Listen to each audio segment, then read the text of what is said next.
In this video, we'll look at fear, and I'll explore my successful and unsuccessful relationship with Lazaris around fear. And, I would say that if I look at the areas that I've succeeded and failed in life, I've achieved, 5 to 10,000 goals, things that I've written down on a piece of paper and then done through a combination of, daily, weekly, monthly, quarterly, and yearly goals, and then long-term visions, and various dialogues and processes and emails with different parts of myself, back and forth. And, to the ultimate fear of not wanting to move and just freeze or run away, etc., you could say that's a success. And that was sparked initially by Lazaris pointing out that the common denominator of every successful person is that they have clearly defined, usually written goals. And I heard that in my teenage years, and I thought, well, let's have some goals. I've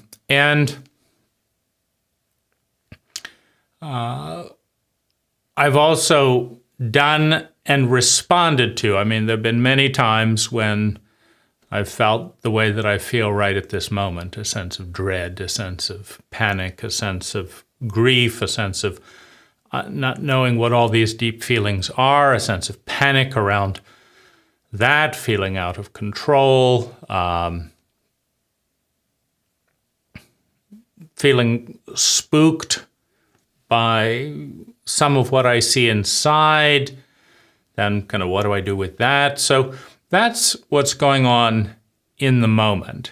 And so it's a great time to review both what's worked and what's failed, what hasn't worked. Lazaris being certainly the main focal point from 13 years and up on how to work with fear. But, let's start with the pink elephant in the room, which is that I wake up today feeling dread 6 out of 10, feeling grief 4 out of 10, feeling in a push-pull dynamic around feeling those feelings and running away from those feelings, 7 out of 10. Feeling anxiety, meaning there's these two parts of me, one's going into the feelings, the other's running as fast as possible from those feelings. And I see that, and I don't have a mechanism to respond.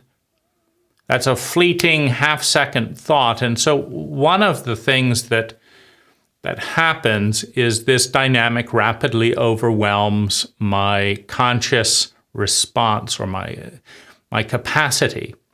What I mean by that is, if we look at what's happening in this video, we see an hour of partial sorting, meaning in an hour, I will have put into words maybe 1/3 of all the fleeting thoughts that, take place in less than 5 minutes.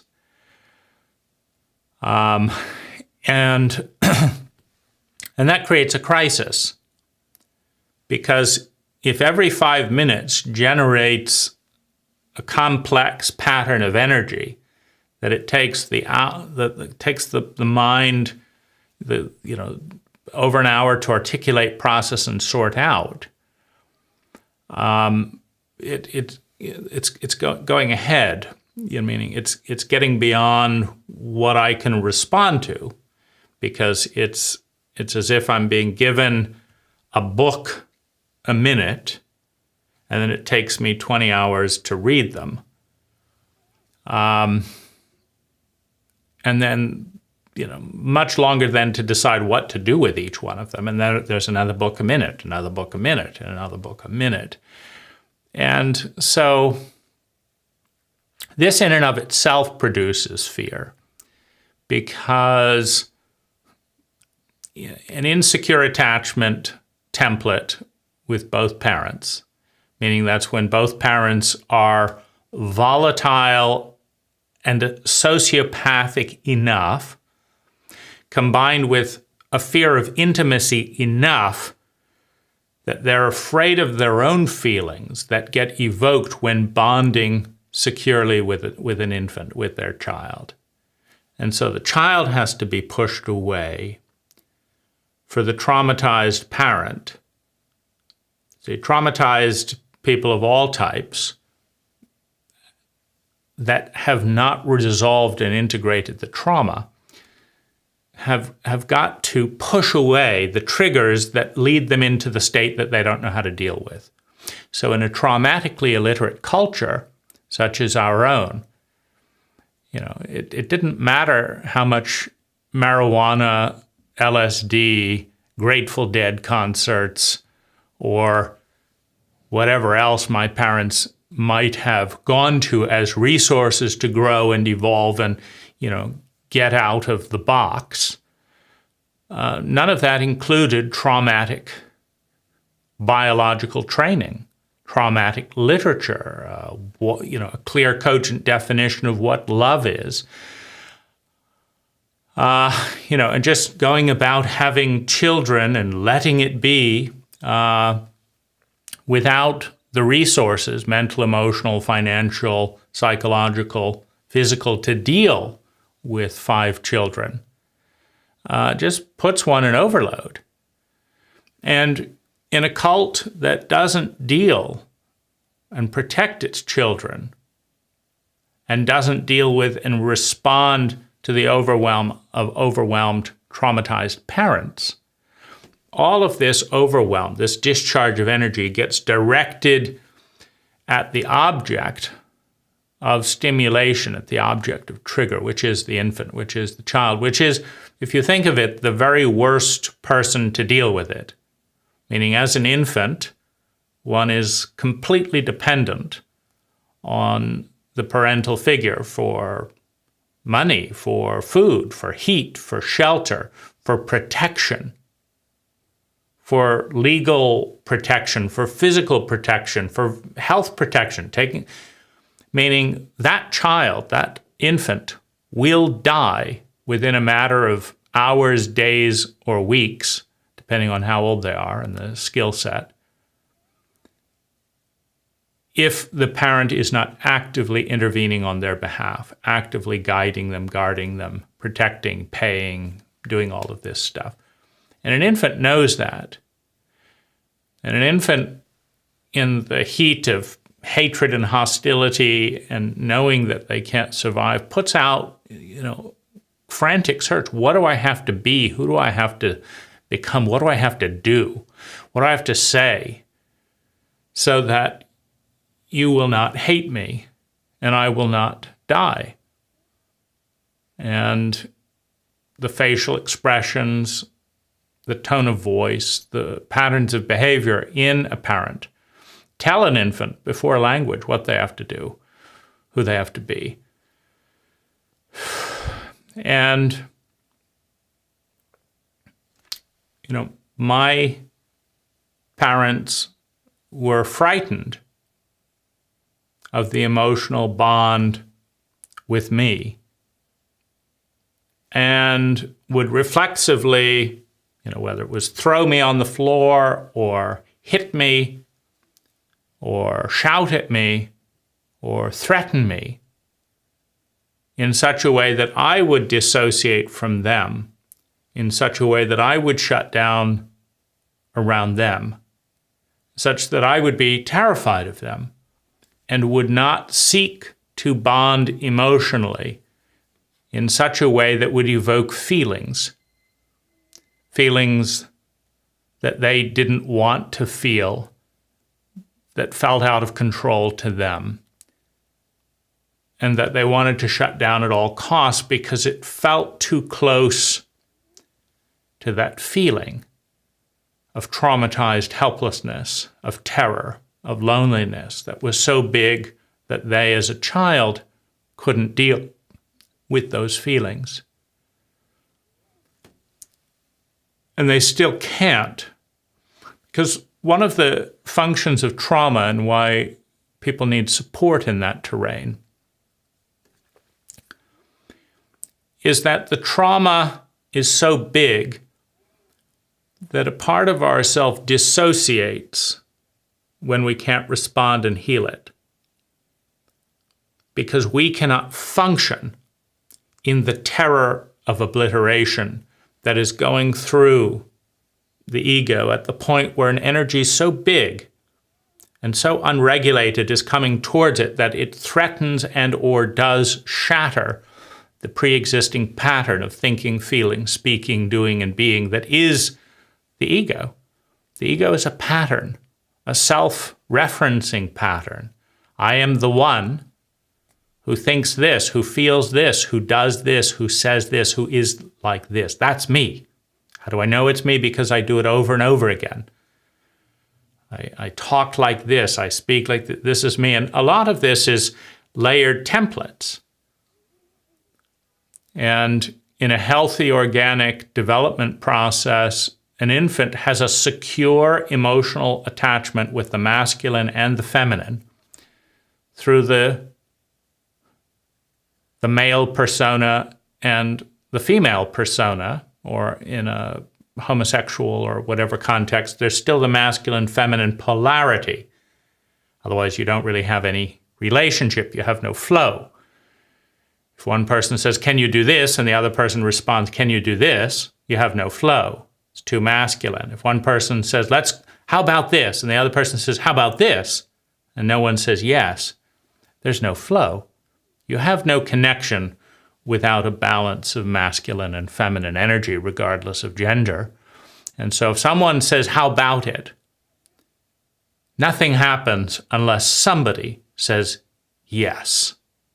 Or flips the tables and says, "Well, I don't want to do that, but how about this?" And the other flips into the feminine role and says yes.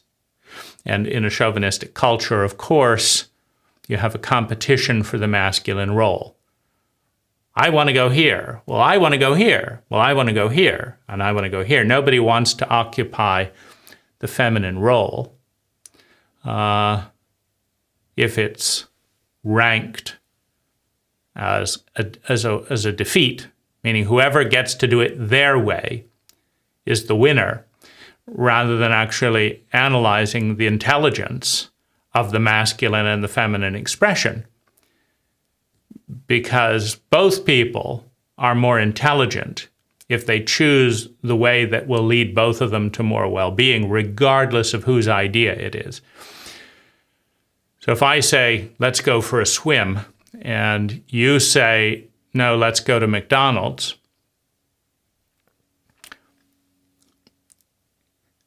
it doesn't matter to an intelligent person who came up with the idea. What matters is who has the most competent idea, and that is contextual. If you're starving and coming in from the desert and the only restaurant for 20 miles is McDonald's and you do not have a car and you're low blood sugar, going for a swim is a dumb idea. It's not a good idea. It doesn't matter who came up with it. Going to McDonald's is.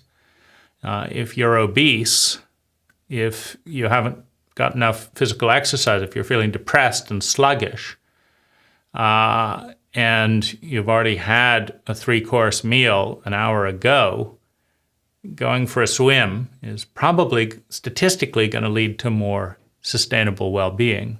But in a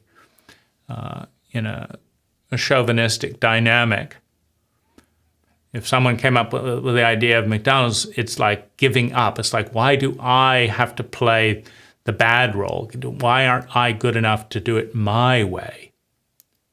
And it's really, It's pretending that my way is the initiatory way, and that the feminine way, which is to say yes. I've always noticed that the most secure, typically over 50, intelligent women are grateful for masculine initiative that is leading in a generally positive direction. Meaning that them being able to say, yes, let's do that, is so easy. It's so elegant. And how nice that someone actually can frame and point something in that direction. It tends to be very stupid people who get hung up on everything and you think, well, how smart is it? How beneficial is it to spend an hour winning an argument that you weren't in, see, the person who will spend an hour on that argument is probably not intelligent enough to have had the best idea. It's not always the case, but still there's a tremendous intelligence in saying yes gracefully to great opportunities that take things not perfectly, but in a generally good direction. And it's always so much fun, to be with someone who doesn't need to be right, who doesn't need to get their own way, because they're secure in their own value despite the cultural overlay of chauvinism that says that the person in the masculine position is better despite their incompetence, that is better on principle. Because you want, that there are human beings, male and female, that are better masculine and better at being feminine. Meaning you also have stupidity in femininity. This is the person who will say yes excitedly to their own destruction and will defend and defy and not say yes to a great opportunity for growth, for healing, for development, right? So someone who only says yes to the things that are mediocre or destructive to themselves and other people. I mean, things don't happen destructively unless a lot of people say yes, right? Who allow it, who decide, there's a whole protocol of dissociation. One is the cultural pretense that it's not my business. That's a cult dynamic. It's not, there's nothing, you could just say it is my business. It's not my business. So those are two memes, two ideas. It is my business. It's not my business.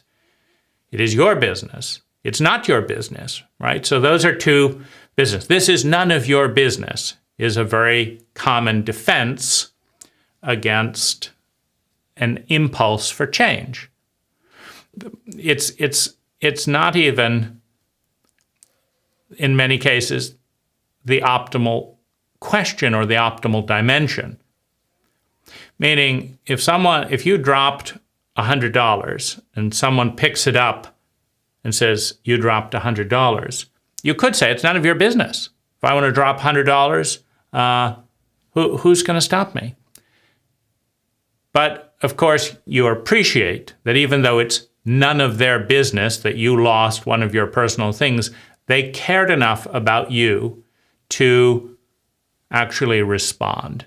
And they made it their business, and you benefit, so it is their business, and thank you for making this part of your business.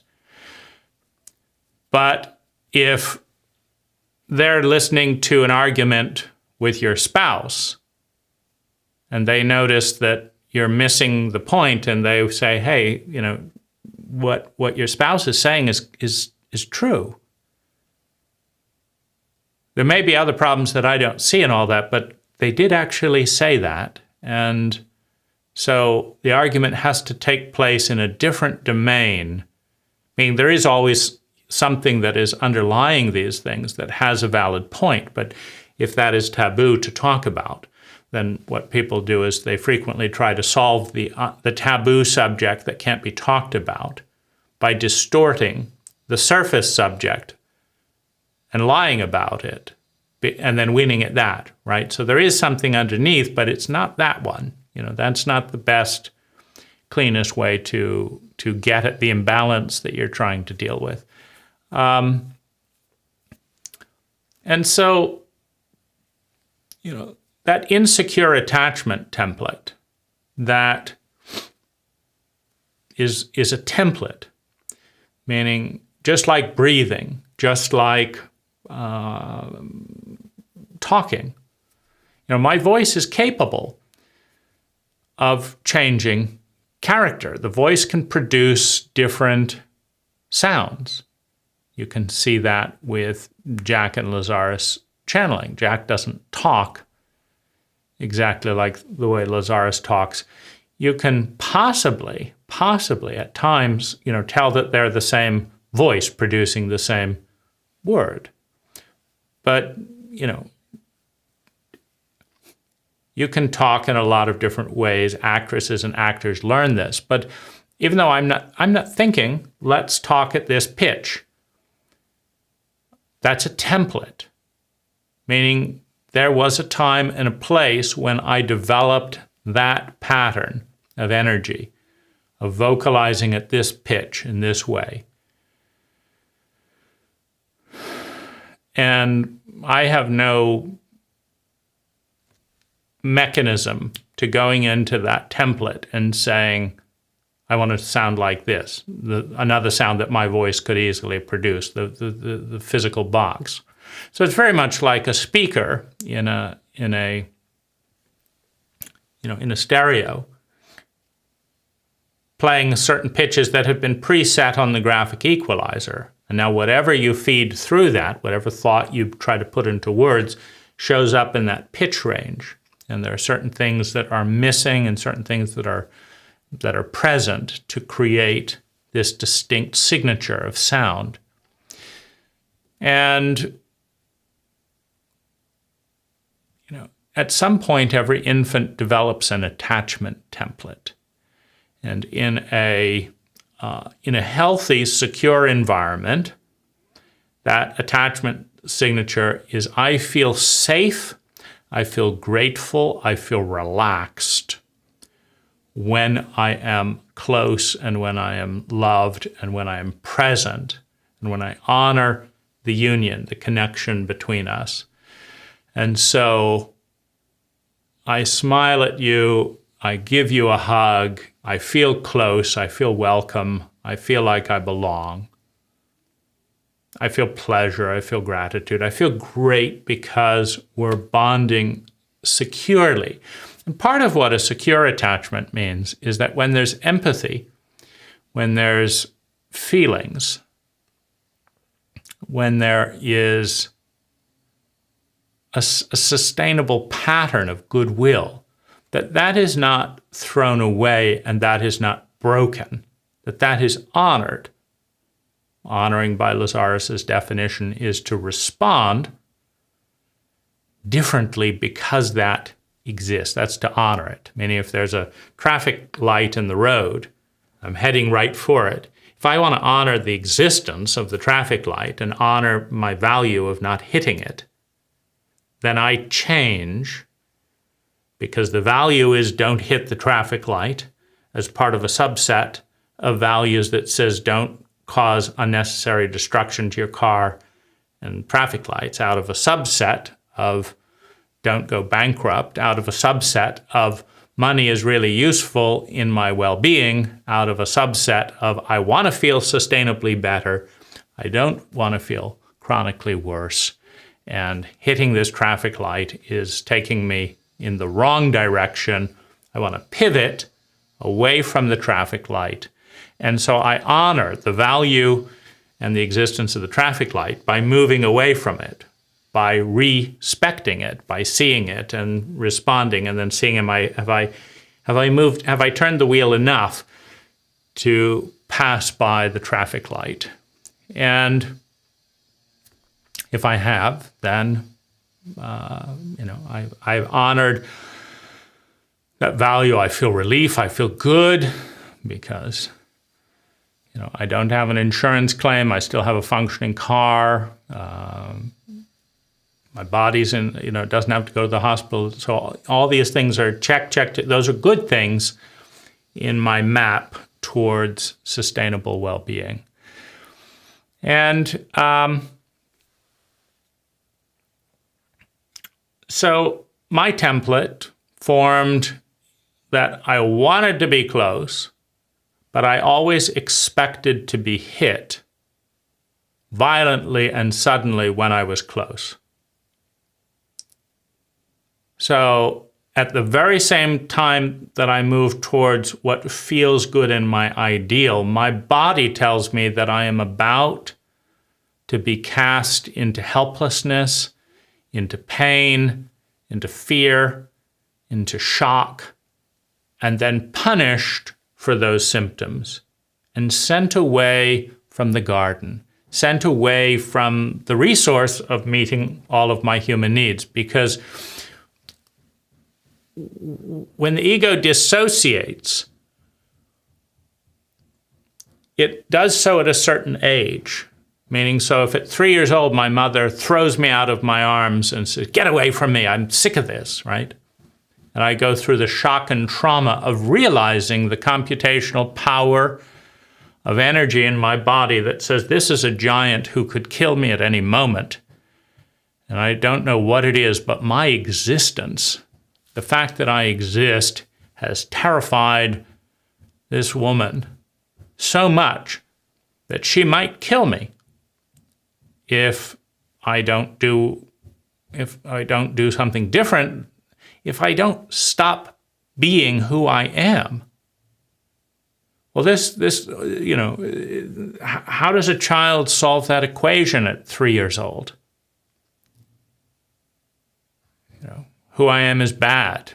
Why? Of course it's bad, because who I am, an empathic, healthy, growing human being, is someone who's engaging with my parents, who's touching them closer than they touch themselves, than they touch each other, right? So this small bundle of energy is touching their feelings closer, is taking them into intense feelings more quickly and uncontrollably. I mean, they don't know how to stop it. They've found out all these different defenses to keep this person there and judge this person and do that and this. And so nobody can touch them, right? And they're so relieved because as traumatized victims in a traumatically illiterate culture, the culture is capable of traumatizing you. It's capable of inducing terror, of threatening your life physically, emotionally, culturally, socially, financially. The culture can take that away. You can discover that because you were a Jew in Nazi Germany, that suddenly you have no money, no rights, etc. And that's okay with everyone. And the few people it isn't okay with do not have the courage to stand up to the bully, to the majority, and actually say, I'm fine with Germany being proud of being Germany, but I don't really want to become a genocidal race. So good on the pride, good on the discipline, good on this. I like, this coming back out of the shame of Versailles, but I do not want to become someone who kills innocent children, mothers, as that's not me. But the people who stood by silently not liking that were afraid, were punished, sometimes shot themselves, sometimes sent away, informed by parents, etc. So you have a culture of fear of doing the right thing. And so, Einstein made an important, obvious statement, which is that the level of intelligence that it takes to cause a problem is not the level of intelligence that it takes to fix the problem. meaning that by the time you can fix the problem, you don't cause it in the first place. True mastery is you don't go there, meaning it's not, if you're a masterful seaman and a masterful weather forecaster and a masterful ship builder, you don't take a ship out into the storm that it can't survive, and you don't capsize, and so you don't have to nearly drown, so that you don't have to get yourself to the right doctor and rehabilitate yourself and amputate an arm and all this stuff. And so the intelligence that it takes to create the problem is a lower level of intelligence than the intelligence needed to solve it. And anyone who is intelligent enough in traumatic literacy and who's paying any attention is aware that as a cult, that you can take any city in America, any village in America, and you will see that the culture, the pattern of energy, the identity, the pattern of thinking, feeling, speaking, doing, being in that ecology is consistently producing a certain amount of incest, a certain amount of bullying, a certain amount of unfairness, a certain amount of embezzlement, a certain amount of imprisonment, a certain amount of addiction, a certain amount of spousal abuse. And since we've got the company of the local builder, why don't we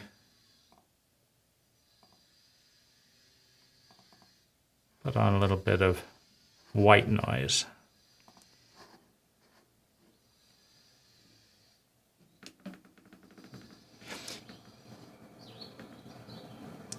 So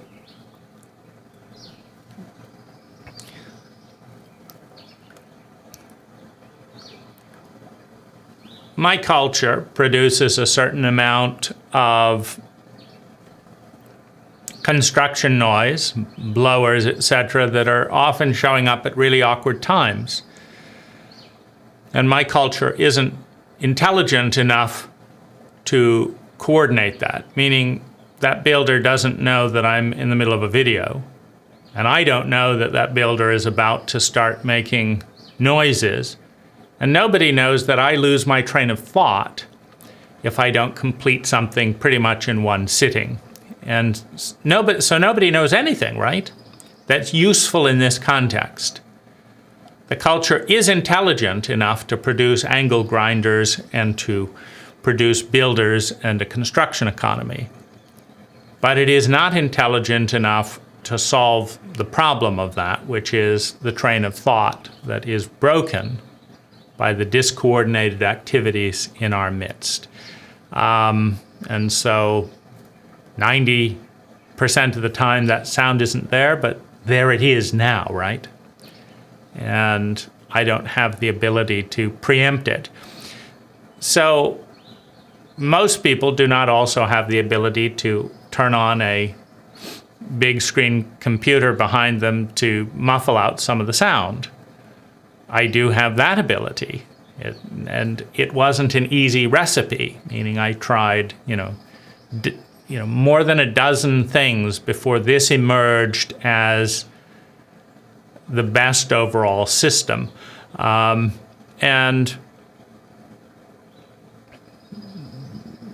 it's not perfect. It's just, my best response to this situation. And my parents' best response to being put into feelings, not as a grown adult, meaning my parents were not adults psychologically much of the time. So what were they? Meaning, when you dissociate at age 2, when you dissociate at age 5 to manage a pattern of energy, that the culture is competent enough to create, but too incompetent to heal, to respond. Meaning the culture could induce me into abject terror and into crying myself to sleep and into feeling emotionally terrified and exhausted and, completely draining my adrenals. The culture could teach my parents how to abuse children, but it couldn't teach my parents how to heal the trauma that they caused. Now, trauma is the worst human experience that there is. I mean, there's pretty much nothing. There's pretty much nothing that is worse. Let me see here. Now let's try that. There's nothing worse than being traumatized and then left in that state. And so my parents didn't want to go back to the trauma in which they were all alone. And they didn't want to look at those feelings through the eyes of a 3 and a 4 and a 5 and a 6-year-old. Because there's a price to the splitting that takes place.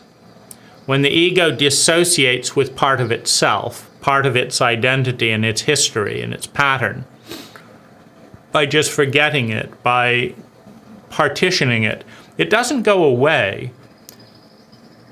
The identity is weakened, meaning, let's say we have a circle of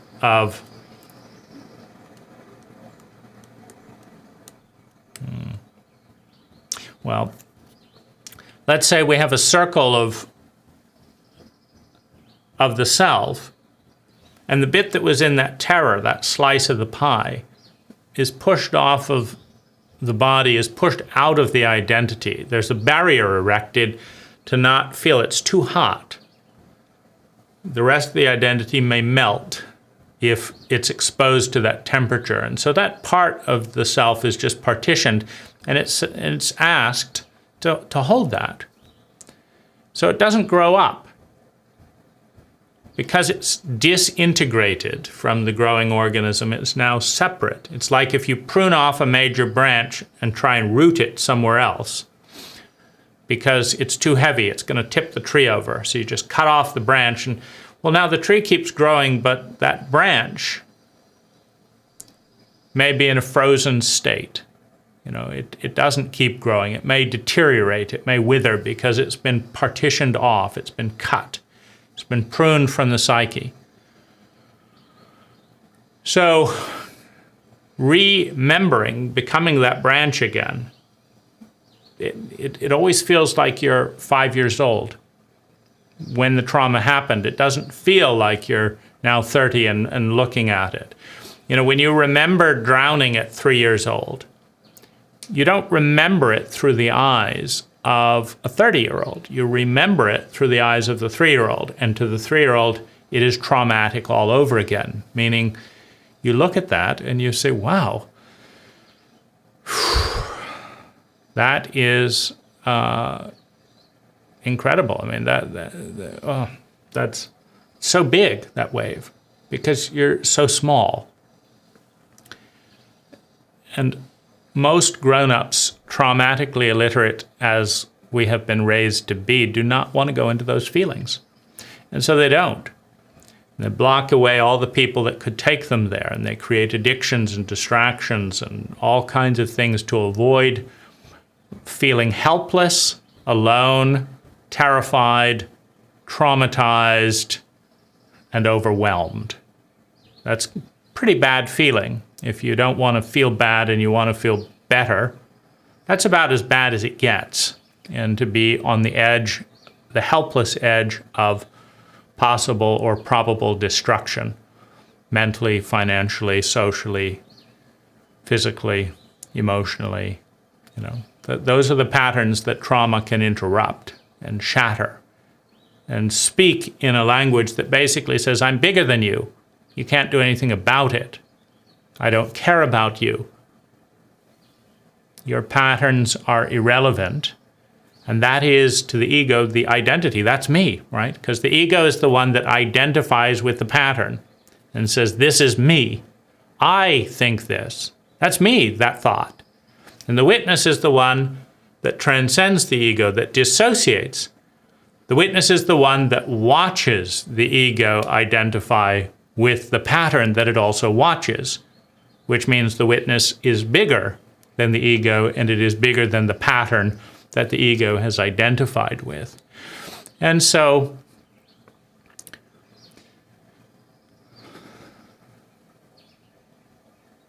my parents did not want to feel and connect with their trauma.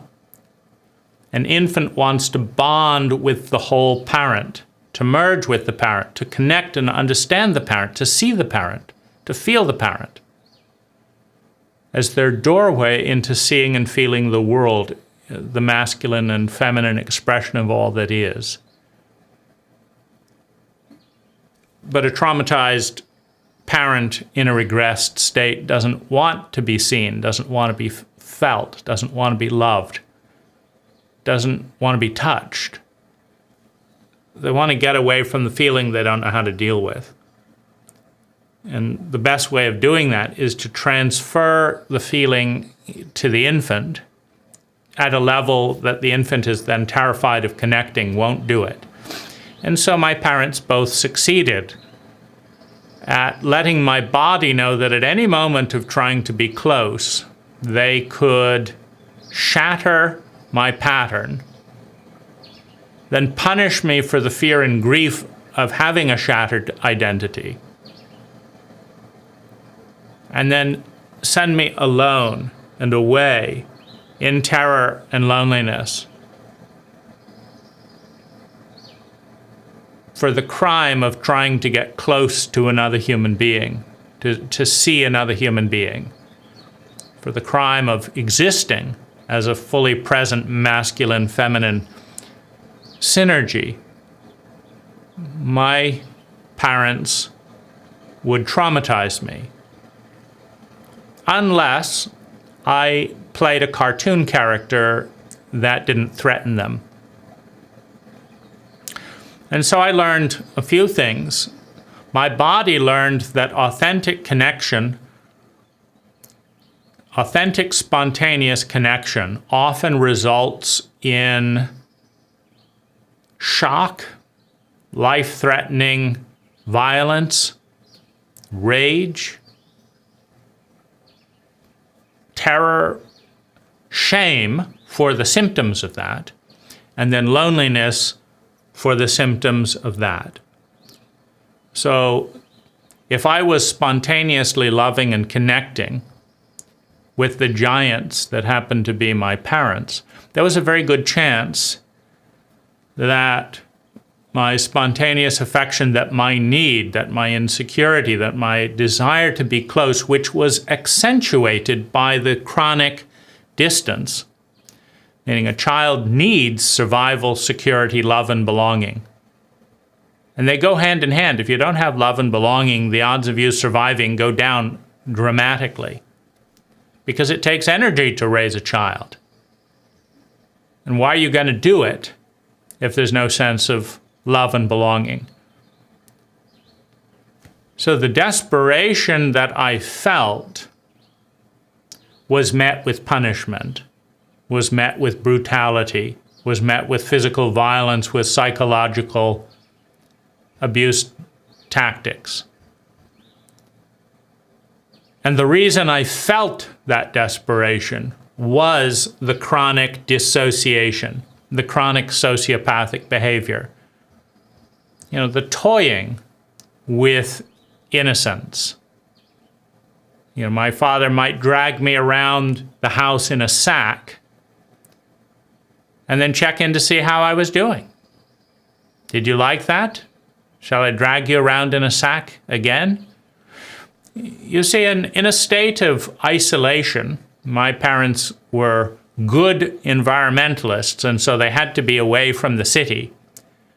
In other words, they had to torment their children in states of isolation, where they would be uninterrupted, where we had no allies for miles to turn to. And this creates a very predictable state. You can respond to this helplessness in a variety of ways. In the psychological literature, it's called learned helplessness. If you randomly shock a dog in a cage, randomly, and they have nowhere to go, and they cannot escape the shock, they just lay down in the cage and wait to die. Because their worst terror of shock and whatever, there's absolutely nothing they can do. They try everything. If they can't get out of the prison, they lay down and give up. And you can open the door at that point. But a dog has already learned that to exert any energy at all is worse than nothing, because it expends energy, but it doesn't stop the pain. It doesn't stop the abuse. And so my parents had 5 victims, 5 subjects to do their various things, and the children had 5 different coping strategies to try and respond to the situation. See if we can go down. I haven't heard the grinder.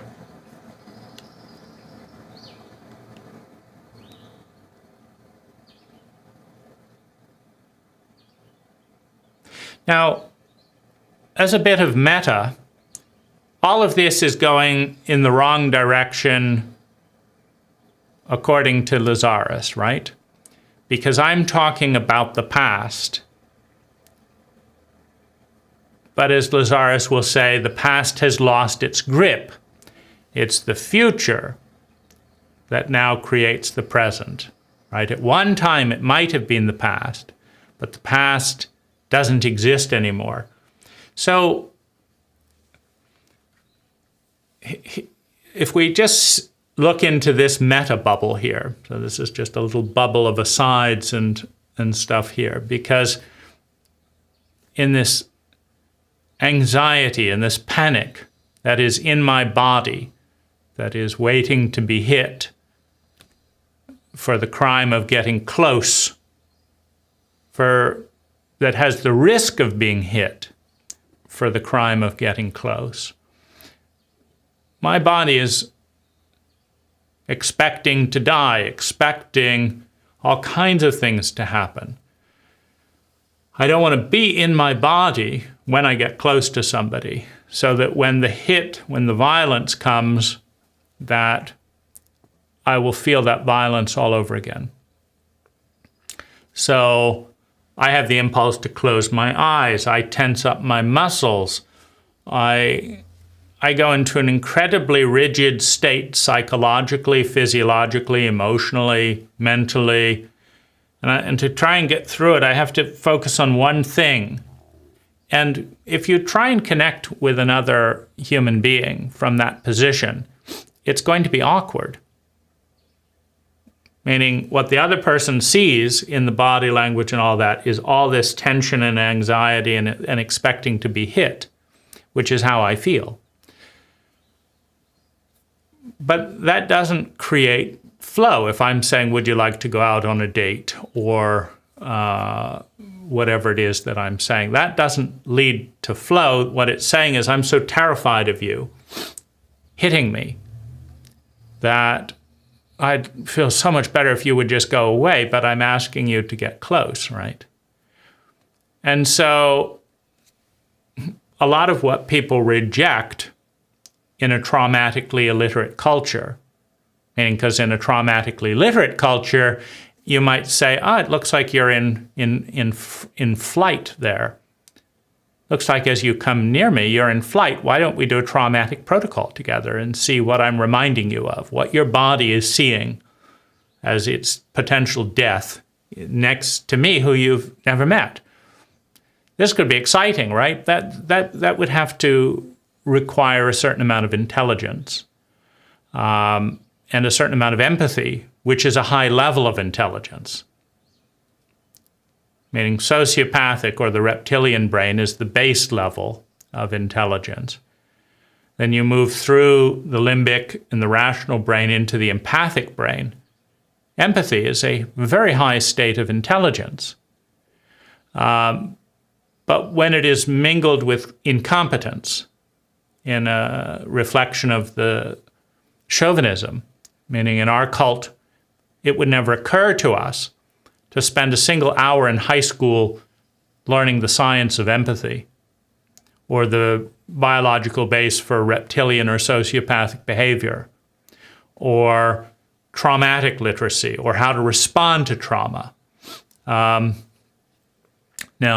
this may be occurring in some places in, a few generations below me. I'm 47. But it never occurred to any of my teachers in multiple Waldorf schools, in multiple public schools, in multiple countries. I never received a single hour of competent emotional literacy, of competent psychological literacy, of competent traumatic literacy. Never a single hour of biology-based, science-based, best practices-based, traumatic literacy. So I'm left to relive my trauma or be isolated. And the person is left to wonder what to do with all that nervous energy and anxiety and how to respond to it if they've received anything, or maybe they've been shamed for their own emotional dysfunctions or their emotional presence or their feelings of any kind to such an extent that they hate themselves for having feelings and being shy. And then they hate me and despise me for reflecting the part of them that they hate, and they have contempt for me as a result of feeling terrified and being shy and expecting to be hit as I get near someone. Now, if we look a little bit deeper into this meta bubble of, what Lazaris says about the past has lost its grip and you have to remember the lie and it's easier to succeed than it is to fail and da-da-da-da-da. This is politically incorrect to be talking about something 40, 50 years ago. And Lazaris has even talked, people talk about 40, 50 years ago and your mom's still doing it to you and da-da-da-da-da. And Lazaris is talking incredulously. Why are people insisting on avoiding all of their great techniques and just hanging on to this stuff? But Lazaris doesn't actually ask the question of the audience, you see, because there you have a certain sociopathic protocol by Lazaris. Sociopathic just means dissociative as opposed to empathic, right? So we have political pundits all the time that say, how could the left be, how could the right be so dumb? And, that's easy. It's not understanding and empathy. It's just judging and commenting and humiliating and speculating about, what it is that we are unwilling to understand. And I've played this game a little bit with people that like to, to do this, but people are more approachable than Lazaris is, because you don't have to go to a $600 workshop to see a person. You don't have to wait for magic time to even say a word. You don't have to pay them and meet them only in a crowd, right? You can just, talk to a person and say, wait a minute, I don't think you understand this, right? But when I have done that with people, most of them do not really want to respond or want to engage, right? I talked recently with a philanthropist who played a major role in funding some of the businesses my father and mother were involved in, mostly my father. And that wasn't, I asked her, because she is a trauma healer who does sculpture and helps about this, and she was peripherally involved. And I asked her if she wanted to know any of the traumatic abuse patterns that had gone on in my childhood, and she didn't say a word, right? So this is a highly metaphysical, spending lots of money.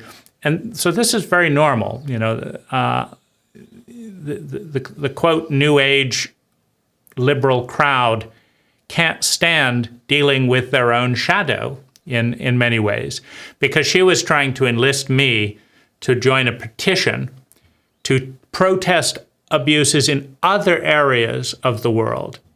And I was saying, you know, maybe we could actually look at the areas that you have influence in where abuses are being taken place, because you're a philanthropist. You have funded some of the teachers who have physically and psychologically given me PTSD. You funded them.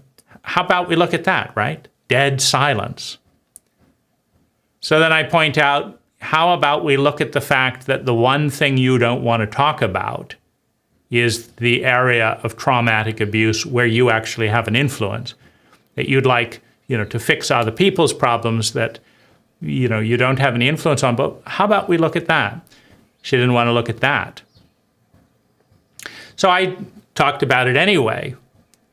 And then she wanted to quickly come up with all the reasons I shouldn't be feeling that and look over here. So we've got defense after defense after defense after defense after defense.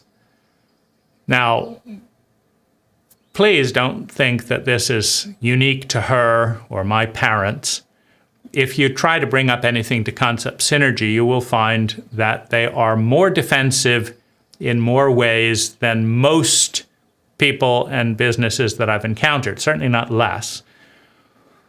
And so we're not looking at, you know, we're not, it's dishonest to try and look at this as a scapegoat, like what a vile mother my mother was.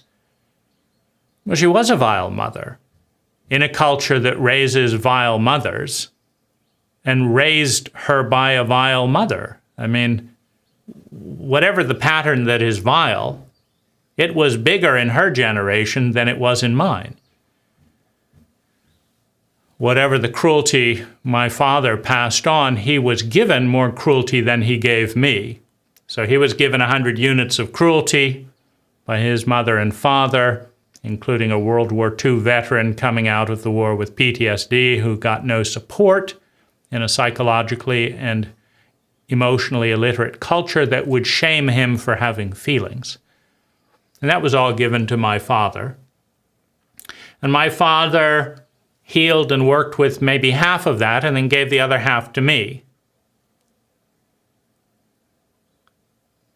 And we're dealing with that wound, that half that was given to me, that Lazaris, in however many thousands of hours or workshops or whatever, hasn't dealt with. So everything that I'm talking to you about in terms of the feeling of being hit, the feeling of being 5 years old, the feeling of terror, the feeling of loneliness, the feeling of dread of going into those feelings, they're all in my body right now at 30% intensity. I woke up not wanting to move, not wanting to get into my reality with these feelings at 40% of intensity. Now I have to decide what to do with them. I have to decide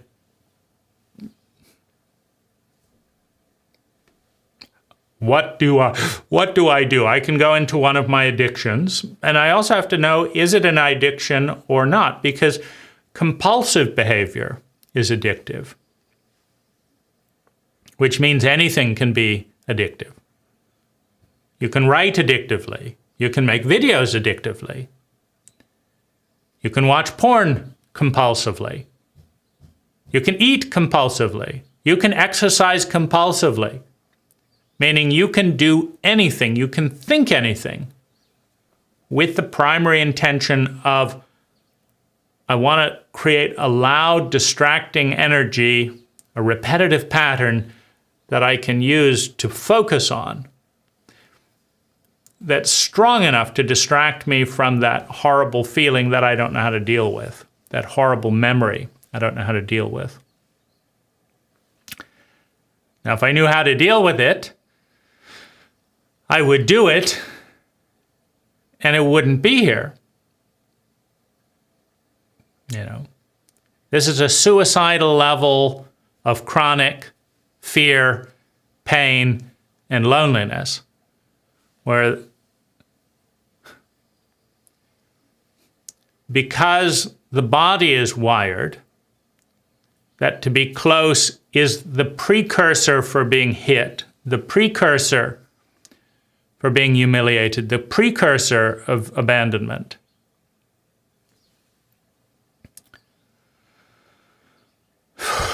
There's a lot of dissociation, there's a lot of loneliness. Because there's a lot of loneliness, because there's a lot of dissociation, there's a stronger need and desperation for connection. So there's a bit of a seesawing between not wanting to get into those situations of being hit, terrified, lonely, abandoned, shame, and not wanting to exist in the level of loneliness, shame, and abandonment of dissociation and disconnection from everyone. So I'm going to die, I feel dread in my body, it's going to be so revved up, I'm going to panic, or I'm so disconnected and in so much pain, I want to commit suicide because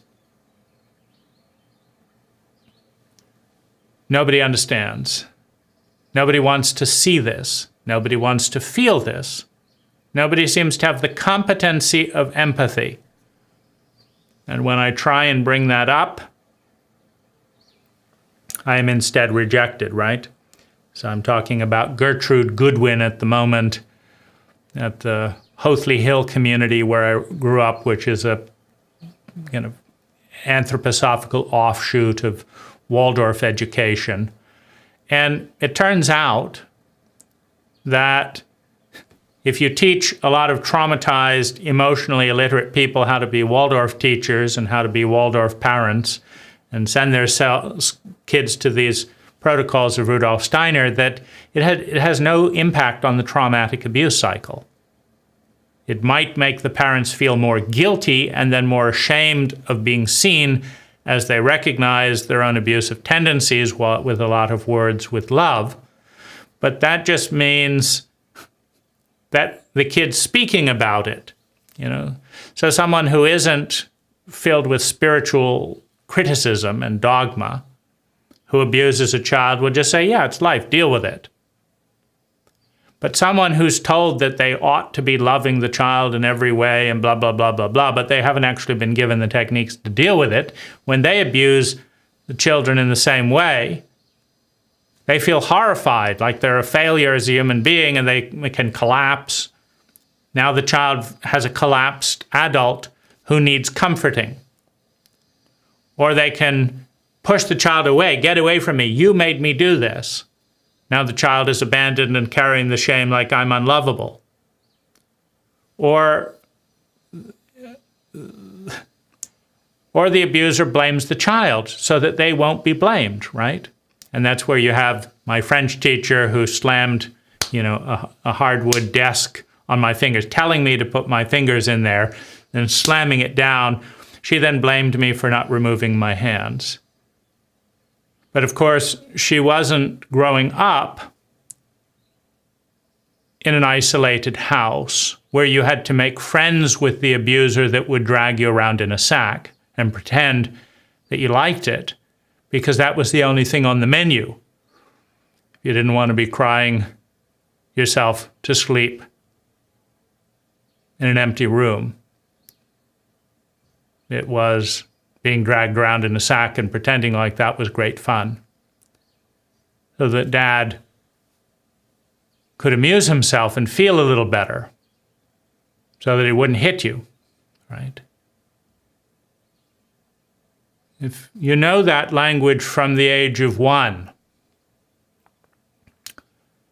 and when somebody says, they're there for your own good and tells you to participate in your own abuse, you go along with it. But when you don't have adults, people capable of being mature, you then blame the child, right? Yes, I'm the teacher.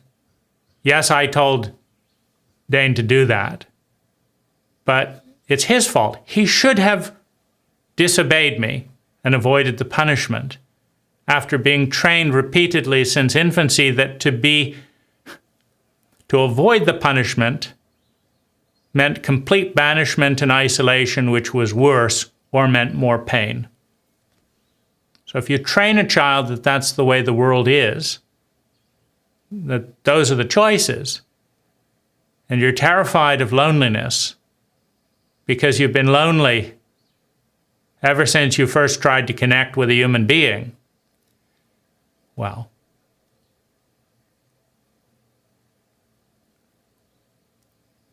it feels better to be abused than to be feared and to be alone. But you're not really with someone when they transfer all of their own inadequacy, their own mistakes onto you and blame you. Like there's something wrong with you, that you did what I told you to do. Now, these feelings are feelings that no tape has ever helped me deal with. I haven't dealt with them. No tape, for that matter, few therapists have been in any way useful. Most have gone out of their way to avoid these feelings. You know, it's a remarkable testament of traumatic illiteracy and the commitment to ignorance that I didn't know what trauma was until my therapist sexually abused me under the influence of psychedelics and then blamed me for it. We're back to the whole pattern of the French teacher. And then punished me. And then when the community around that therapist pushed me out so that the crisis they didn't know how to respond to would go away, rather than saying, hey, we don't know what we're doing here. Well, let's learn, right? A therapist was paid to traumatize a patient, and none of us know what we're doing, and the therapist didn't know what we're doing. We have to learn here, right? Or we can say, get out of here. We know everything, right? If you'll just go away, then the daily evidence of our own incompetence will disappear, and it'll be wonderful, right? So scapegoating and shaming again. Now, my first tape was Conquering Fear. That was, I think, in the first, The Elegance of Abundance and Conquering Fear, I think, were the two tapes that I first paid for as a 13-year-old. And what I learned in that was that you can do some desensitization. So that's one of the traumatic protocols that has some success statistically, is you basically go over the thing you're terrified in again, and again. You play, John Philip Sousa, I think was the band Lazaris referenced, that you could basically make it laugh and stuff. But the whole thing had so much dread just to get near that, it didn't produce any, there was no uplifting, there was just a general dread of getting near the topic. So that technique didn't work. Now, Lazaris said that fear is a symptom of a belief that is faulty. All fear is a symptom of a belief that is faulty. So what Lazaris told me was that I had faulty beliefs, that I was responsible. Meaning that if I didn't have faulty beliefs, I wouldn't be so terrified. Now, Lazaris doesn't dialogue in a group setting, but if Lazaris did, and I think it would be a step forward, I might say, Lazaris, what exactly was I supposed to do at 2 years old? What was my faulty belief for being hit and then being biologically terrified of being hit? As far as I can see, I have no memory of picking a faulty belief. Now, here we get into, one of the irritants. It's one of the irritants with Christianity. If you try and talk with a Christian about all the fucked up stuff that goes on, the Christian will say, well, maybe God's doing this because of this, and it's all part of God's plan, right? And you can never go anywhere with that, because the person is committed to coming up with one reason after another why the horrible things that are happening are wonderful and are part of God's love, basically. And of course, it doesn't feel that way.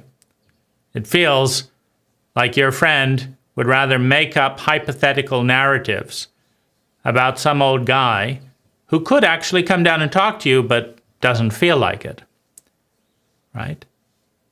Maybe we wouldn't have to speculate, and this is, of course, in the limited Christian tradition, but in the limited Christian tradition where I was raised and where many of us were raised, God was an all-knowing, all-seeing, powerful, all-powerful guy sitting up in the clouds who knew exactly what was going on and who was controlling everything. And God was perfect, and God didn't make any mistakes. And so if there was a mistake, it was because you did it wrong, right? And, and the cowardice around this is, if you replace God with the abusive father, now you've got the Old Testament father just being projected onto the universe. If you replace God with the abusive father, you find little 5-year-olds trying to figure out why dad isn't doing this, because dad's a shame-based, emotionally illiterate American who doesn't believe in talking and explaining anything because he's ashamed of having the feelings he would otherwise have to explain. And so his kids are left to try and make up stories about why he's doing something because he won't actually tell them. And why that becomes the ultimate deity you would project as, the savior of all things makes sense as a 5-year-old, because that's the guy that's going to keep you alive until you're 18 years old. But it's still a chauvinistic, sociopathic, an abusive father who's being rationalized away because there is no alternative for abused children in our cult. There's no alternative. So I did the fear meditation. I stayed and was depressed. Depression stopped the violence, right? Because I would have impulses, I would suppress them so that I would not be hated and traumatized by authority figures, by giants that were frightened by what my impulses evoked in themselves. So, what was the belief that was faulty? Is that shaming to tell a 14-year-old, a 13-year-old, a 15-year-old that all fear is a symptom of a belief that is faulty, that you create your own reality with your beliefs. In other words, 14-year-old, 5-year-old, 10-year-old, if you would just go into your room of beliefs like we tell you and shift a belief, then your parents will stop beating you They'll stop beating your siblings. They'll stop tormenting you. And you'll have nothing to be afraid of. And Hitler won't invade Poland. You won't be afraid because your faulty belief is healed. And unfortunately, you're not doing it right because our techniques work. You're doing our techniques, they work, but you don't work. You're flawed because our techniques are not. You're flawed. This must be your negative ego out to destroy you. So now I'm flawed, doing it wrong. It's my fault.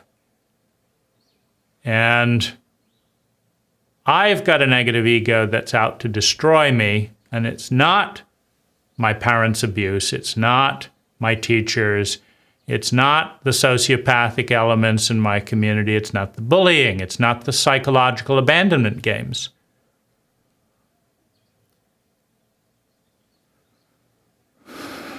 Lazaris would say, oh, those have some influence, but you have control. Now, let's look at a little meta around this. Lazaris says, so let's look at each element of the protocol. So the first thing is Lazaris is talking about you. He's talking about me. Because Lazaris has chosen to engage in the relationship via cassettes, CDs, and then digital downloads, Lazaris is in a monologue protocol of talking to thousands of people.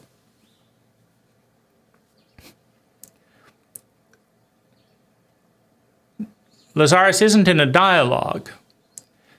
Now, Lazaris has said that they create universes in their spare time, that this is just about less than 1%, relatively speaking, of their energy is engaged with contact with planet Earth through Lazaris. Now, I don't create universes in my spare time,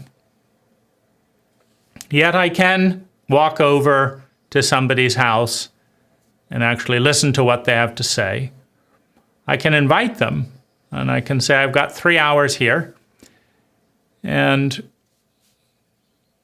I'd like to invite you to share what's most important to you and what's going on. I'd like to try and understand you some more. And the literature suggests, my experience suggests, that that actually works. Meaning, most of the time, if someone will share feelings and have them empathically listened to for 2 or 3 hours, most of the time, there's a feeling of stronger rapport and empathy, of connection, of depth, of caring that comes out of that protocol. What's missing in the cult are people that do that. Meaning, I've been on this planet for 47 years and I don't think I have ever been approached by a single human being in a single country, male or female, who said that. I would have liked to have been approached. I would enjoy being approached and having that offered every day. Be great to say, no, I don't need that today, but thank you for asking. That's a human thing to do. That makes me feel good that you actually understand that there's a deficit in that area, feel the generosity and the desire to see, are breaking the stereotype of something being so frightening about me that my parents have to literally beat me to get me to not connect with them. This is great. I like it. No one has ever done that. No one has ever asked, would I like that? Now, we pretend, and it is a very big game, that we don't know what people want or this or that. But it is a racket at some level, in the sense that I've told a number of women who, as lovers, insist on doing something that they say they think I will like and that I don't like. And I say, oh, it's so hard because, I really thought you would like this. And I say, no, it's not hard at all. All you have to do is tell me you'd like to do something I like.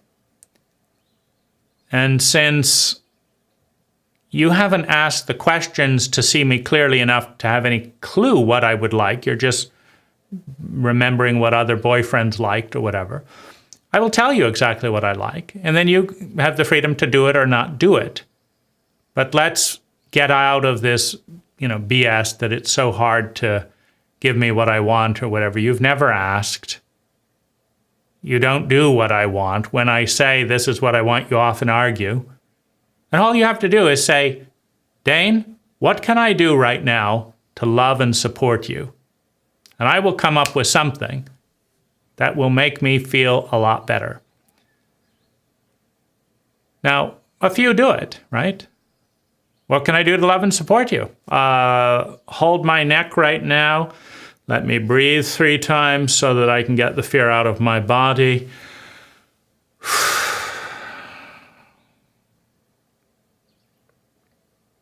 Hold my hand. I'm in a very sad 5-year-old part.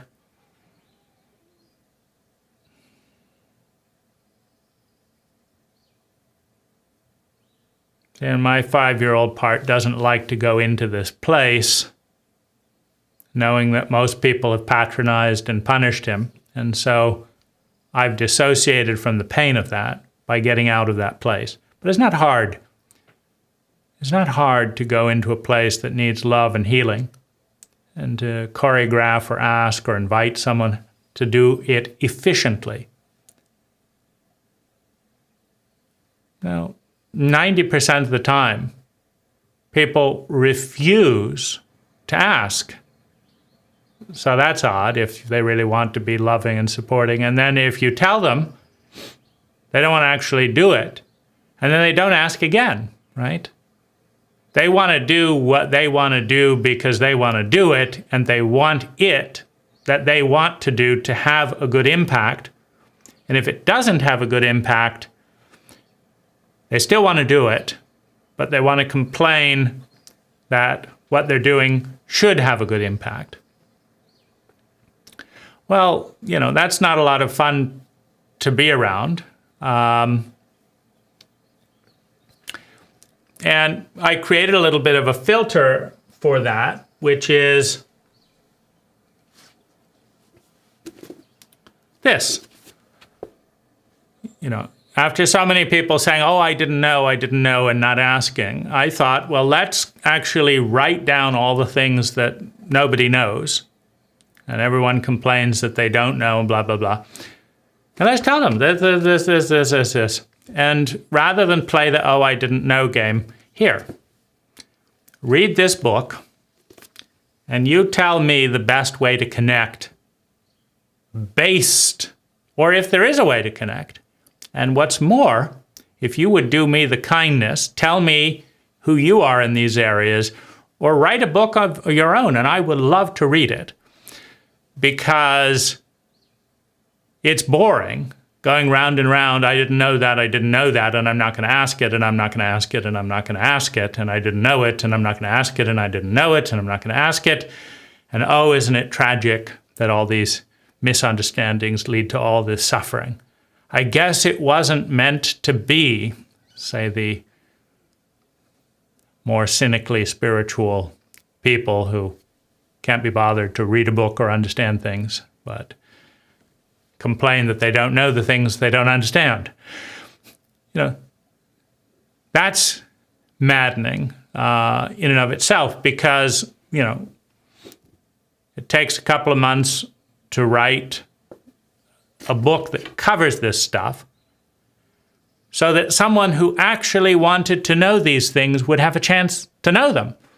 But it turns out that our cult doesn't produce that many people who actually want to know these things.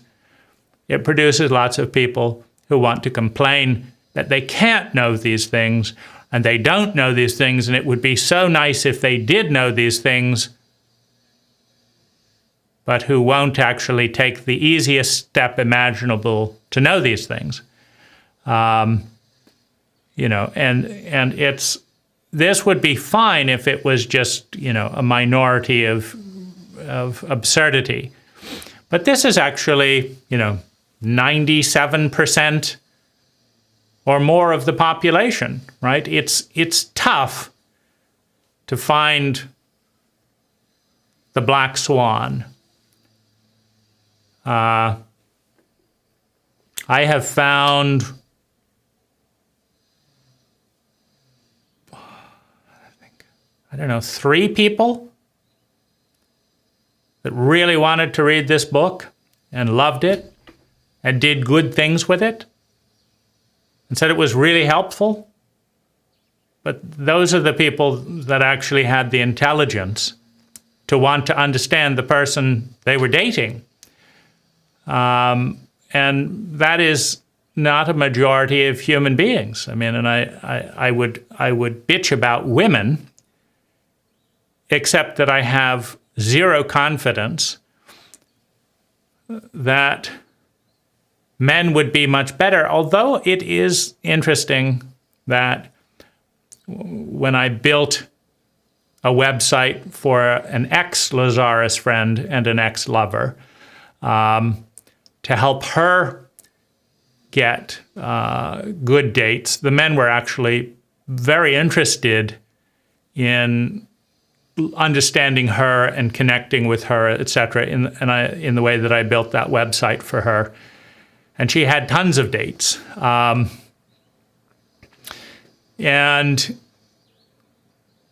I built the same website for myself, and I could not find women with the patience, intelligence, competency, courage, energy, and time to show up, right? To actually do the work. They would happily have sex with me if I was seductive.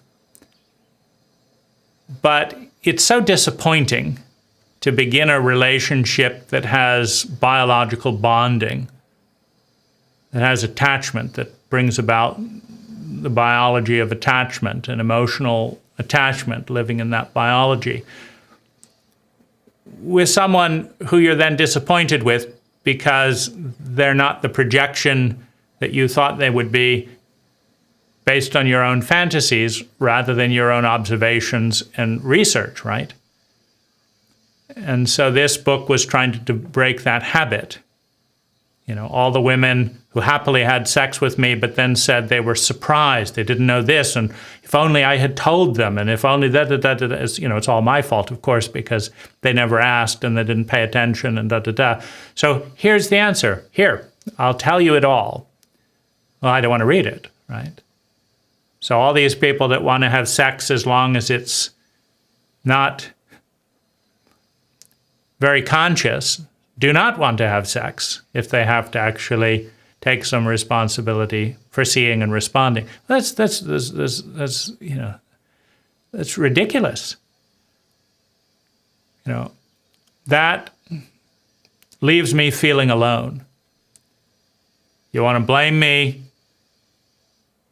for not being seen because you didn't see me.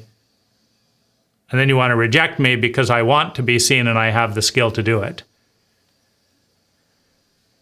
You see, these things are not just in the past, they're in the present.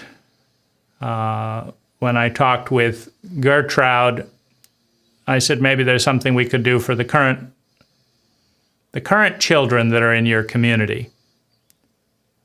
Well, she wanted to say in one of her many defenses as to why not to look into it, that it's all changed since you were here. It's all completely different.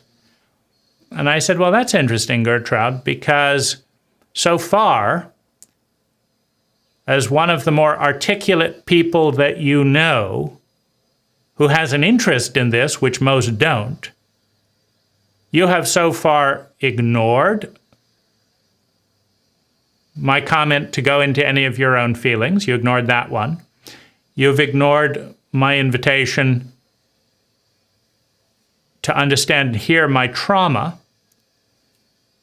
You've ignored and repressed my suggestion that we should do something about it. And you have come up with various distractions of why we should be talking about this other stuff. And so if I was an infant, unable to do all of the things and jump through all your hurdles, how exactly would I let you know that everything had changed? Meaning, if you are so committed to ignorance today with me, why would I think you're just treating me this way, and that if a 6-year-old came to you and didn't want to be beaten anymore, that you'd somehow listen to them, but you won't listen to me? Well, she ignored that as well, right? So it's all changed. Everything's perfect.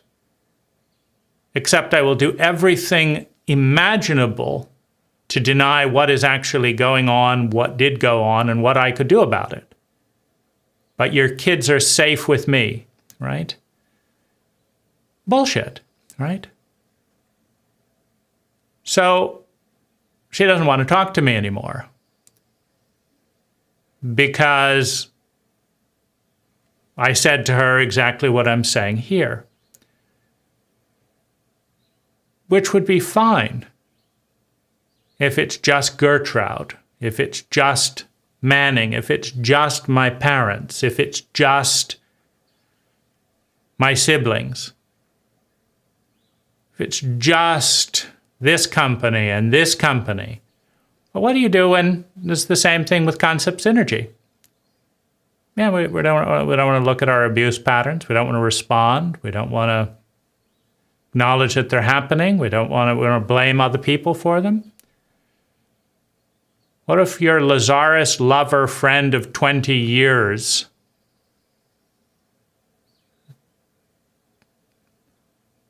doesn't want to keep their agreements, doesn't want to do this, doesn't want to do that, wants the relationship to work, just not enough to actually do the things necessary for the relationship to work? And what if this person doesn't either? And this person doesn't either? And this person doesn't either? Now, is it a faulty belief that a reasonable standard that there be a dialogue rather than a monologue? We look at all the data points. We do the best practices or acknowledge that we don't care enough about each other to have a successful relationship. Is that really too much work? Well,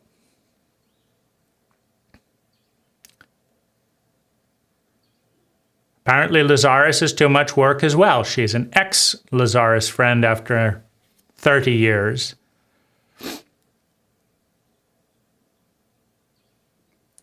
But is that really all of her impact, right?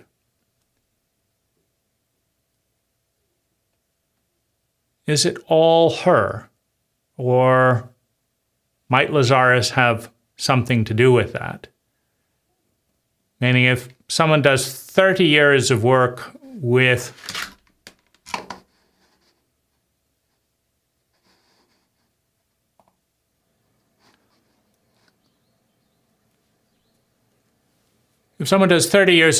Lazaris and his techniques work, is she really that flawed? Or do Lazaris's techniques not work very well and he doesn't have the interest in owning up to it either, right? My parents blamed each of the siblings independently, and they blame me today, right? For not just growing up and why don't you just grow up and pretend like, this is all fine? Well, I think that was the attitude all along, right? Why do you have to be 3 years old? Why can't you do this? Just do that, right? Why do I have to actually be responsible for my own children? Well, we're dealing with one person here that's worked with Lazaris since they were 13 and is waking up pretty much in the same hell he's woken up his entire life. It varies. I mean, this dread, fear, panic, etc. can lead to, just profound self-sabotage to try and just get out of it. It can lead to dissociation. It can lead to deep depression. It can lead to various forms of addiction. But it hasn't actually lifted as a template.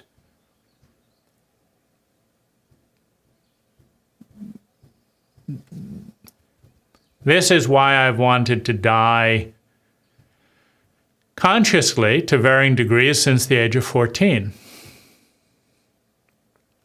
And the collusion to pretend that it's not going on, that it's all in the past, blah, blah, blah, blah, blah. It offends the part of me that knows what happened and what is and what was being lied about. The Catholic Church wanted to pretend it wasn't going on either. Just forgive this priest and forgive him again and then forgive him again. Let's ask the child to forgive the priest, because heaven help us if we actually have to have our ministers stop abusing their children in God's name, sodomizing them and then telling them they'll go to hell for being a homosexual. Heaven forbid we have to stop doing that. So it takes court cases and media cases. Is that empathy? Or is that dragging our heels, like the parents blame the children, the teachers blame the children, the nuns set them up with the pedophilic priests, the priests blame the children? It's pretty sick. And then the Vatican tells the parents they'll pay them money not to talk about it, or tries to ostracize the parents for believing their children. Pretty sick. It's going on all over the planet today. So, Lazaris has not alleviated this fear or demonstrated the shift. But if we go back to the meta, Lazaris is doing a monologue versus a dialogue. The best practice is 50-50, right? You want to have a good conversation with someone and they want to do all the talking. Do you compliment them? Or do you say, this is getting a little imbalanced here? Well, try a 99% imbalanced relationship for decades with a channeled entity that claims to be talking directly to you, but through a tape recorder. That's kind of getting out on the skinny branches of monologue and imbalance, right? It's in the protocol. It has nothing to do with the person. If you pay me $50 a month and I send you a 3-hour recording of my thoughts about your life, and I'm not interested in a reply and there's no mechanism for a reply, and my advice doesn't work and I keep giving it to you, what are you going to do, right?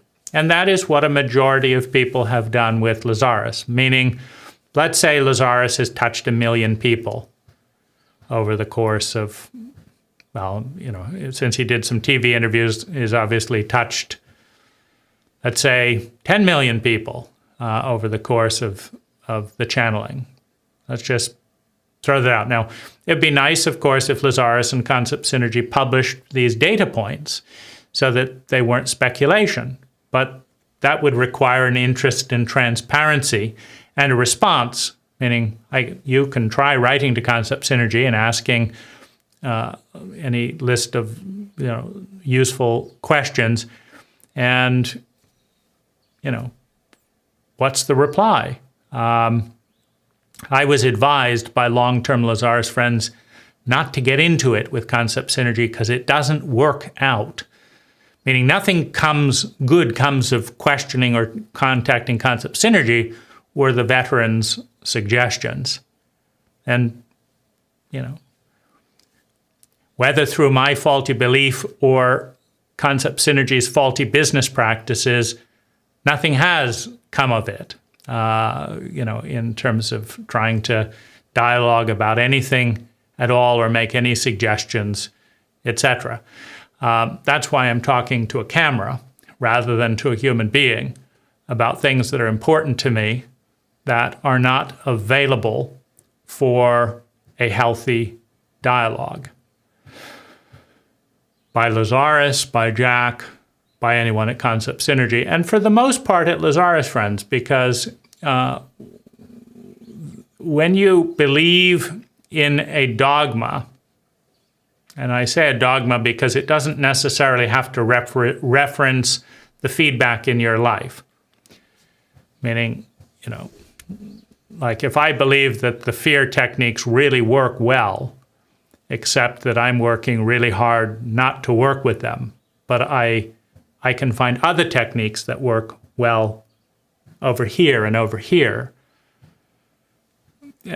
I'm kind of working pretty hard to protect the dysfunction of the authority.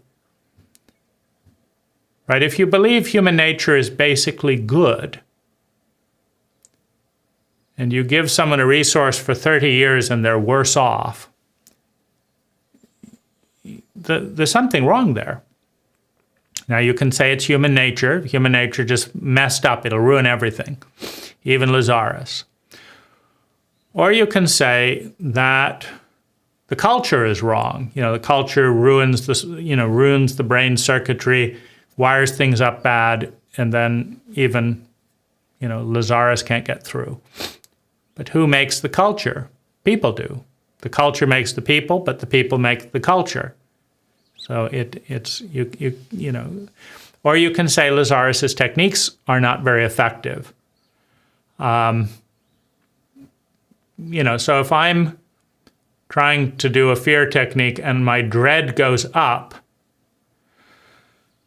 I would say that, the biggest reduction of fear is that when my dread goes up, getting near the fear, and I do the techniques and my life doesn't fall apart, I'm relieved, right? So my fear associated with getting near the fear is then relieved when I complete the technique and go away, but the underlying fear is not shifted. Now, the traumatic science out there says these are body memories. Now, Lazaris says that when you visualize something intensely, it's the exact same as it happening. So, what's the data? I think I would say that I've done more than 500 hours of Lazaris meditations that would be generally on topic to help heal some of these things, like the last being the 7th day morning meditation. So healing the scars, healing the brain, bringing in transcendence, the identity shifting, blah, blah, blah. So that meditation alone is a transcendence meditation to heal these patterns and tape loops in the brain that are creating this chronic fear, except that they don't. Now, I can be loyal to Lazaris in the sense, just as I can be loyal to my parents and say, we were really bad kids or we must be this and da-da-da.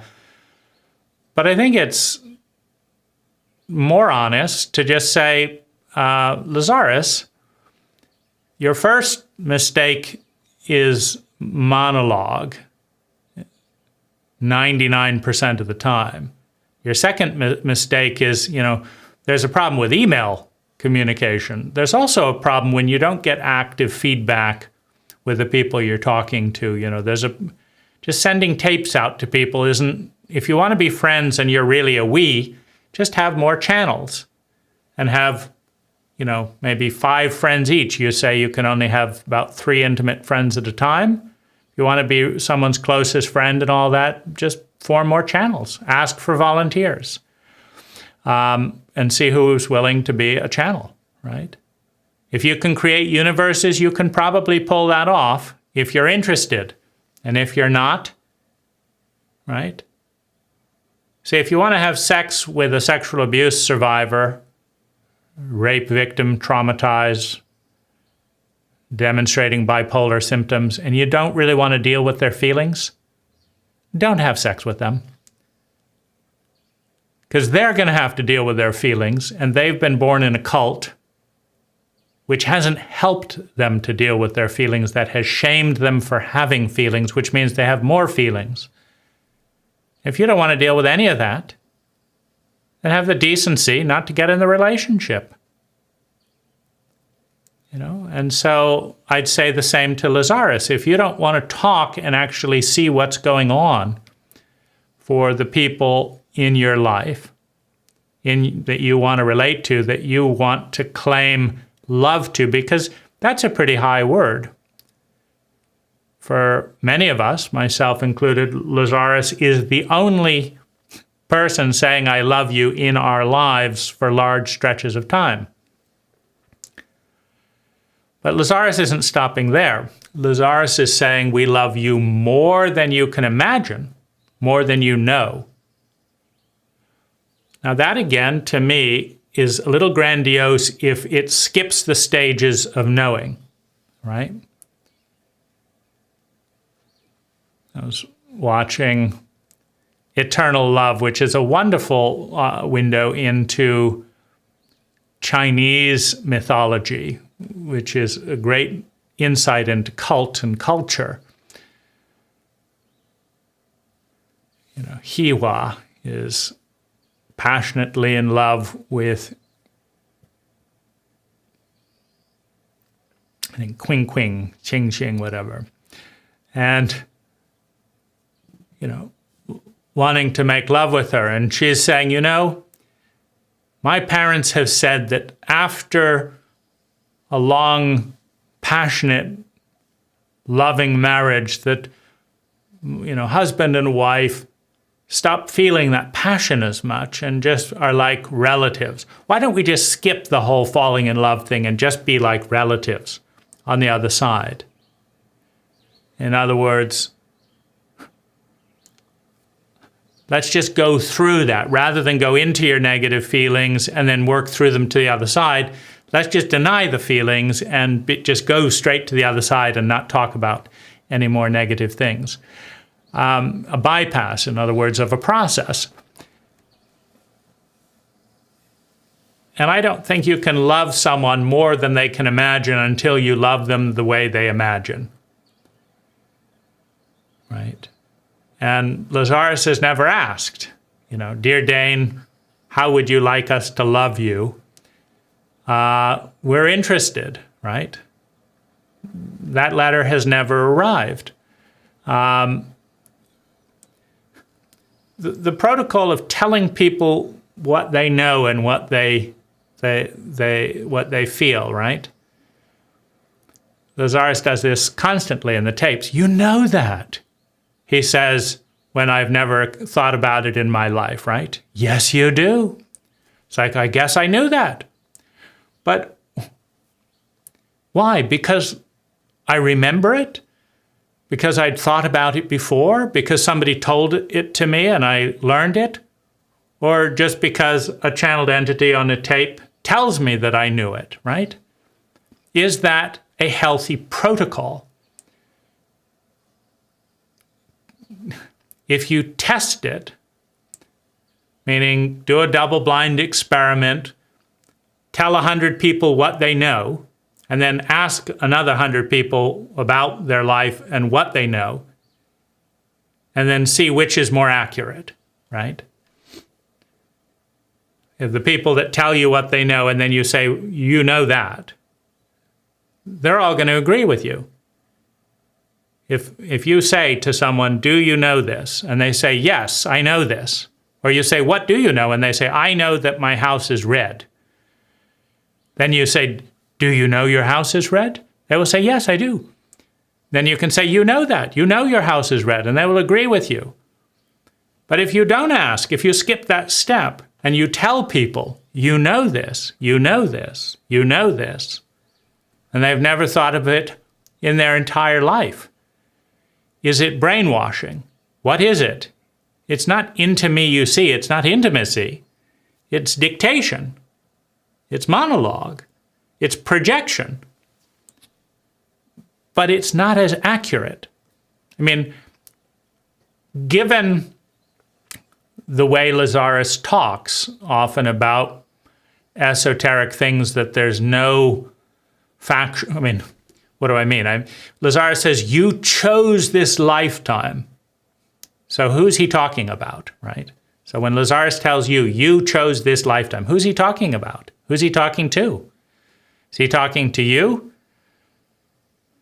Meaning, do you look in your diary and say, you know what? Back in 1973, I was getting a little bored up on the higher planes, the lower planes, whatever. I was getting a bit bored, and I thought, you know, I need to study suffering some more, or I need to deal with. I want to go back to a time when people were really dumb and hurt each other a lot and didn't know what they were doing and pretended to be evolved, right? I want to go back to that time because, why? Well, because I did. Because I wanted to learn this and this and this. This is inconsistent as another little meta with Lazaris saying that you create your reality and you create the consequence of your reality. So what Lazaris is saying is that Lazaris creates the reality of this engagement, which is the best I can do at the moment in an effort to dialogue with an entity that doesn't invite a lot of in-person dialogue, right? So Lazaris is saying, we created you doing this. We create our impact, and we create our reality, what we do, and we create the effect. So Lazaris is saying they create the reality of creating the tapes and mailing them to teenagers, etc. And they also create the effect of loneliness and confusion and overwhelm. They also create the bitterness, the cynicism that emerges by being told things over and over and over again with nobody asking and nobody listening. Lazaris is saying we create all that and we create the effect. And then, if Lazaris says, about like pain and suffering or struggle, he says, no, you don't have to do that. You don't have to do that. So, part of, if we look at this meta piece, just of this one piece where you tell someone, and this is a common Lazaris protocol, you tell someone that they create their reality rather than talking about you're creating it. Or even overstep. It's rather annoying for someone to say, I created you saying that because of my shadow. That's annoying as well. It's you're an illusion. You're an illusion, and I needed to play out my beliefs. You're not real. These things don't happen very well. But if you just take this one little piece where if Lazaris made I statements rather than telling everyone in the world about their world and how it works and da-da-da-da-da, and Lazaris saying we create our own reality and we create the impact. And looking at that impact, if Lazaris says you're an illusion, you're our illusion, we're just your figments of our imagination, because it doesn't make sense to say that we're bigger than you, we're more than you, but we do not have the ability that you have. We're bigger than you, but we don't create our reality. You create your reality, we don't create our reality, but we're bigger than you. or you're responsible, you have the ability to change that, or you know that, rather than we know this. Because there's no argument. If Lazaris says, we know that you chose this lifetime, and then, back to that little thing, you chose this. Do you go along with that or not? I mean, what's your basis for going along with it? What's your basis for not going along with it? Lazaris said they love me more than I will ever know, and no one else is saying that. Lazaris says they're very evolved, and plenty of other people are saying that, but Lazaris is the real deal, right? What do you do with that? How do you respond?